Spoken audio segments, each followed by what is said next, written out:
now VowFM 88.1, telling you all you need to know in the world of business. The Business Buzz, Thursdays, 7 to 8 p.m.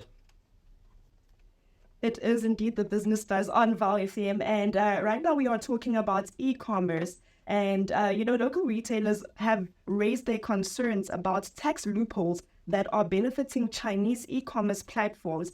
And you know that there are companies like Shein, which is a Chinese retailer, which has experienced rapid growth over the past few years. I've made purchases on this platform a couple of times. I've made purchases for myself, for family members, but, more for me, for myself. And it's affordable, it's efficient. It is quick, your clothing takes, maybe 2 to 3 weeks to arrive.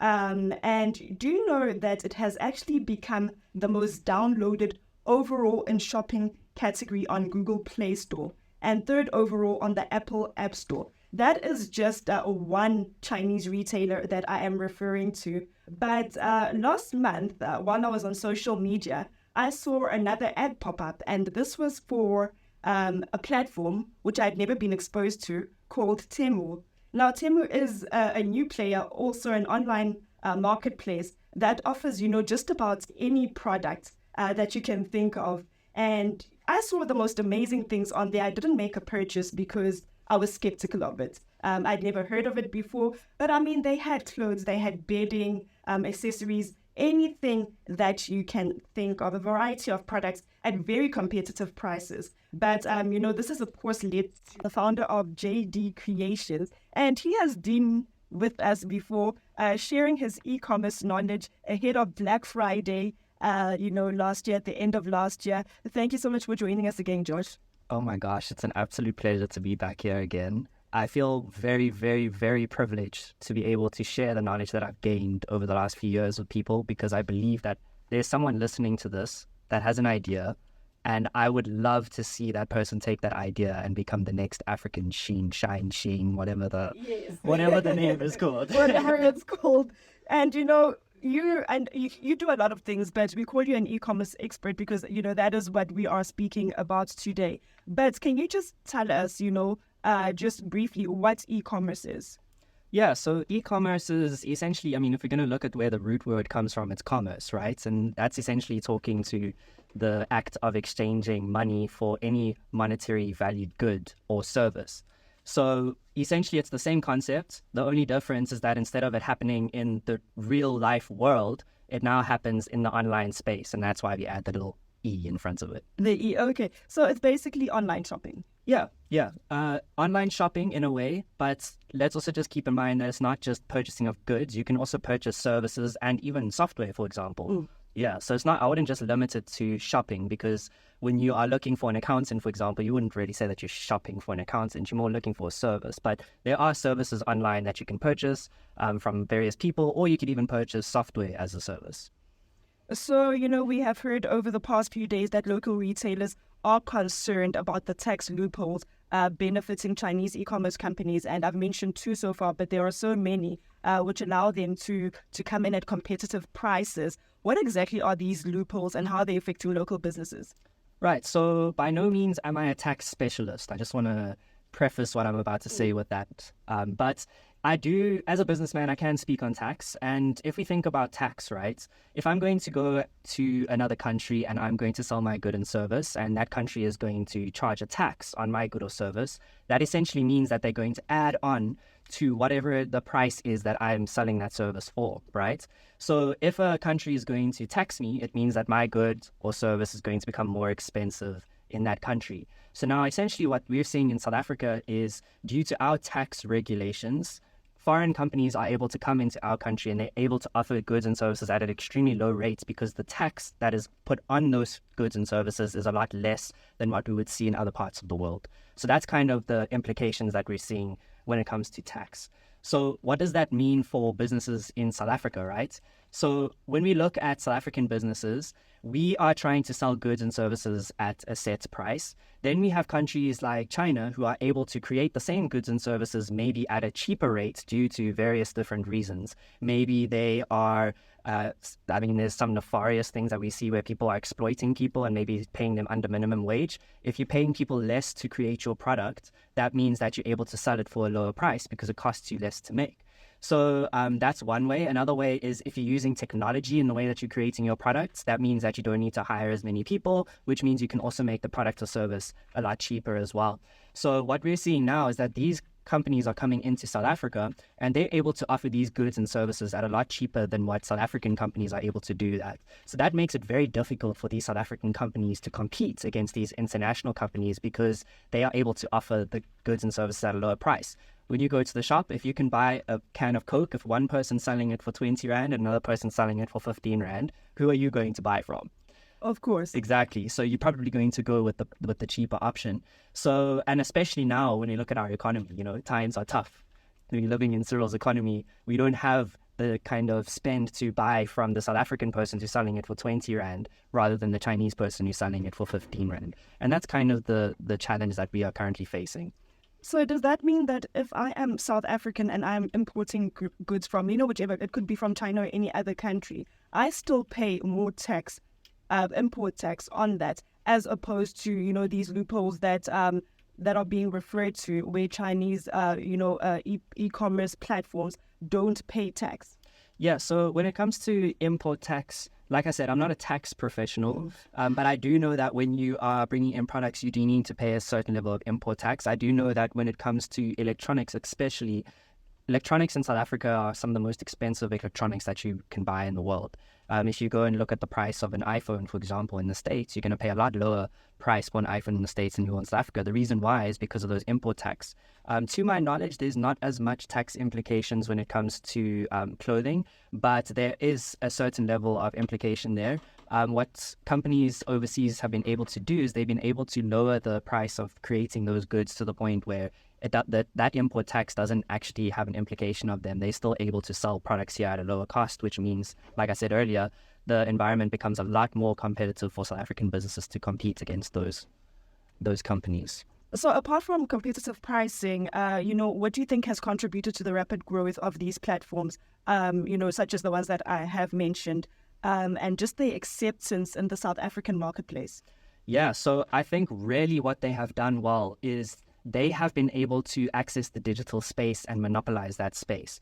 So when it comes to their digital marketing strategies, Chinese companies, because they've invested a lot more in education, they have people that are operating in those businesses that know how to use the opportunities that are presented to us in the digital space. So when you look at your Facebook, for example, and you go on your feed, you're going to see a lot of ads from these companies. Why? Because they know exactly who you are, they know exactly what you're interested in, and they've done their research on you. They know the strategies and they know how to manipulate those strategies in order to sell more products to you. And I think that because they've invested in education and online learning and digital education, the people that are working in these companies know how to use these tools really well. And if we look at our economy and we look at our education system, not everyone has the opportunity to use and learn about these digital platforms. I mean, a lot of people are going back to university now. I remember when I was a young Vitsi, I came in my first year and we had to do our orientation. And, I come from a decent background, right? So when I was in school, I had access to a computer. I learned how to use Excel. I learned how to use PowerPoints and, all these applications. And when we were doing our orientation, I was very confused because I was like, why are we learning how to log into a computer? I mean, this is like basic knowledge, right? But a lot of people don't know how to do that. People are coming from rural areas. They don't have access to technology or the internet. Coming to varsity, it's the first time that they're doing that. And that's what we refer to as the digital divide.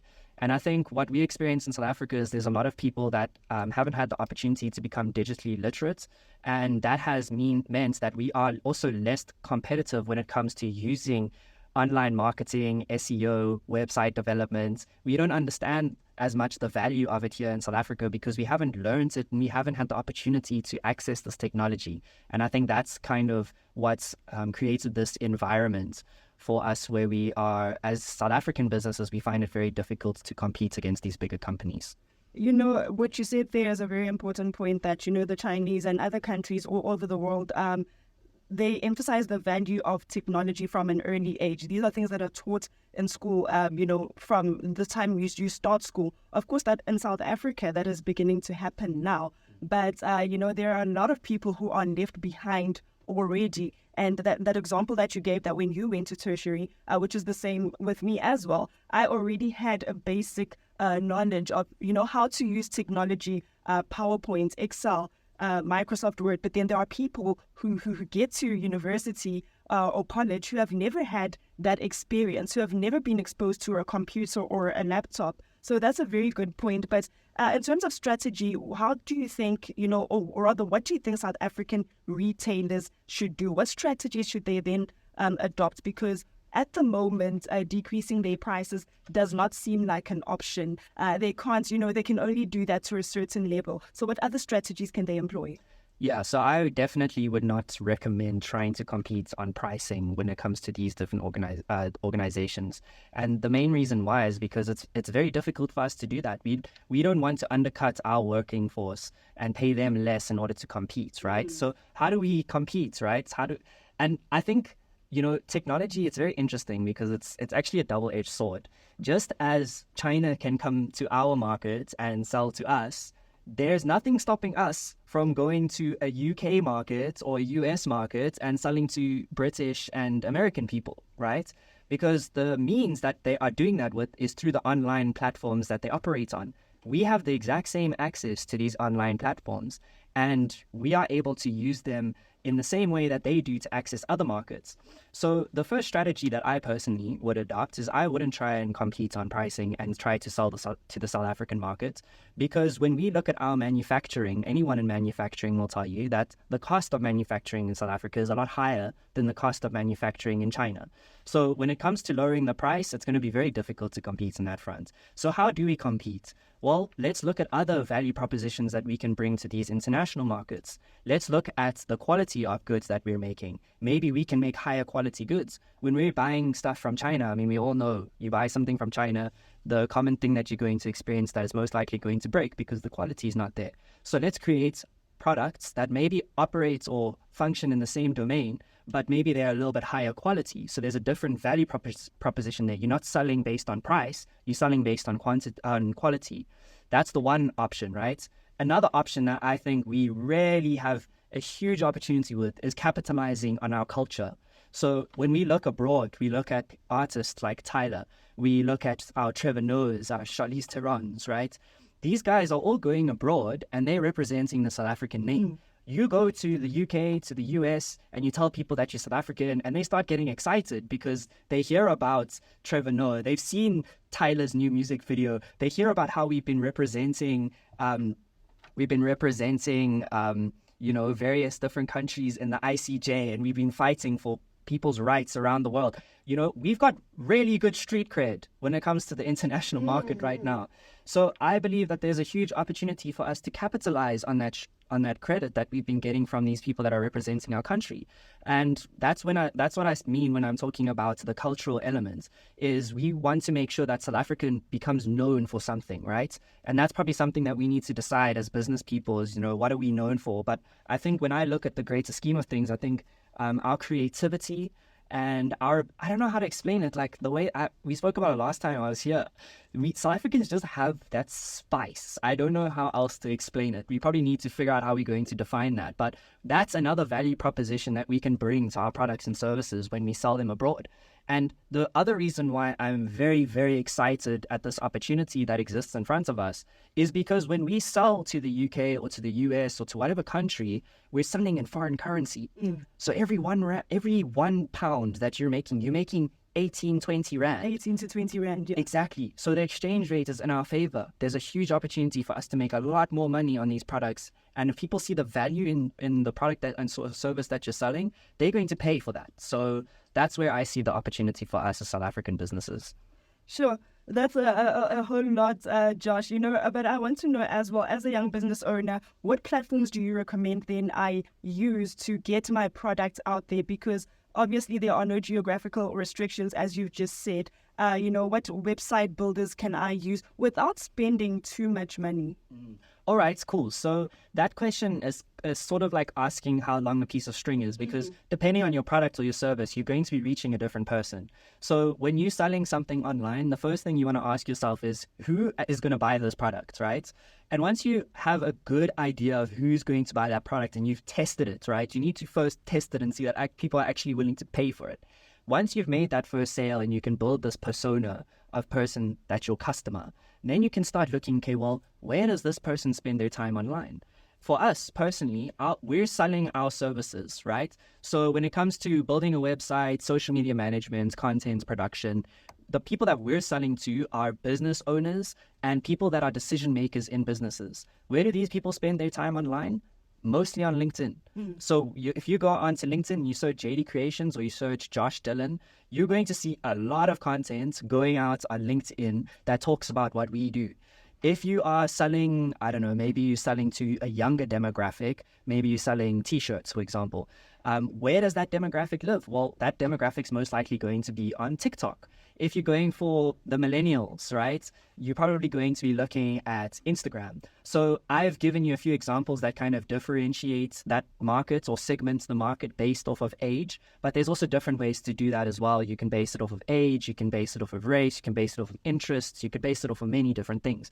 But the question that you want to ask yourself is, where does my market spend time online? And then you need to make sure that when they go onto those platforms, that you are visible and that you are sharing the value of what you do. And if you're able to do that on a consistent basis, you're going to start building a community around your product or service, and those people are eventually going to convert into your clients and customers. Sure. Thank you so much, Josh, for sharing all of that with us. Once again, thank you for joining us and providing us with your expertise. And I like what you said about that spice, that South Africans have that spice. You don't know how to put it into words, but it's just something unique that we have. So I'm here to tell you that you must monetize that spice. Yes. And, you also made a very bold statement there saying that there's nothing that is stopping you from going out the country. We speak about Chinese players coming into the country, which is, a huge concern for a lot of retailers. But you as a young business owner, there's nothing stopping you from going out the country and selling in Europe, in Asia, or anywhere in the world. So thank you so much for that, Josh. That is Josh Dillon from JD Creations. Giving you all you need to know in the world of business. Thank you. I don't. Please, I'll be wrong to. You need to message me. I do. You did. Can I get your? Yeah, I actually asked Segunjalo and I forgot to phone her. Let me just. No, it's all good. Yo, thank you so much, everyone, for joining. Appreciate it. Yeah, Wix is a good platform for sure. Hey, Scaife, shout out. Thank you so much, Tando.